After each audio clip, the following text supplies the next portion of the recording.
Hi everyone, అందరికీ నమస్కారం. నేను Revathi. Welcome back to rates kitchen. ఈరోజు వీడియోలో కొత్తిమీర కాడలతో పచ్చడి చేసుకుందామండి. కొత్తిమీరకున్న కాడల్ని పడేయకుండా ఇలా పచ్చడి చేసుకుంటే చాలా రుచిగా ఉంటుంది. అన్నం, టిఫిన్స్, చపాతీ దేంతోనైనా తినొచ్చు. వీడియోని లాస్ట్ వరకు చూడండి.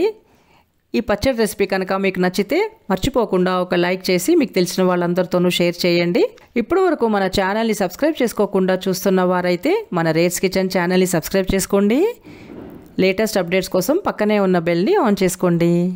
ఈ పచ్చడికి కొత్తిమీర కాడలతో పాటు కొంచెం కొత్తిమీర కూడా తీసుకుంటున్నాను. వీటిని శుభ్రంగా కడుక్కున్న తర్వాత తరిగి పెట్టుకోవాలి. ఇంకా పచ్చడి తయారీ కోసమని ప్యాన్లో 1 టేబుల్ స్పూన్ వరకు నూనె వేడి చేసుకోండి.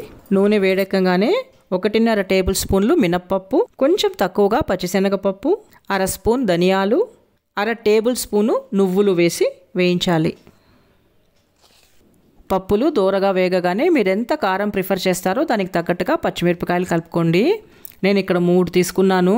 బాగా కారం ఉన్న కాయలండి. ఈ పచ్చడి చాలా టేస్టీగా ఉంటుంది. కొత్తిమీర కాడల్లో ఫైబర్ కంటెంట్ ఎక్కువగా ఉంటుందంటండి. సో మనం కొత్తిమీర తెచ్చిన వెంటనే క్లీన్ చేసుకొని ఈ కాడల్ని వేరు చేసి ఈ పచ్చడి తయారు చేసేసుకోవచ్చు. మిరపకాయలు ఇలా వేగిన తర్వాత తరిగిన కాడలు ఇంకా కొత్తిమీర కలుపుకొని మగ్గనివ్వాలి.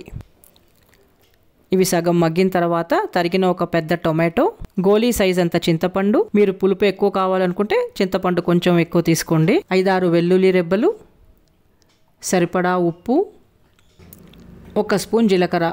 ఈ టొమాటో, జీలకర్ర, చింతపండు అన్ని కాడలతో కలిసి మగ్గితే ఆ ఫ్లేవర్స్ అన్నీ దిగి గుమగుమలాడుతూ ఉంటుంది పచ్చడి.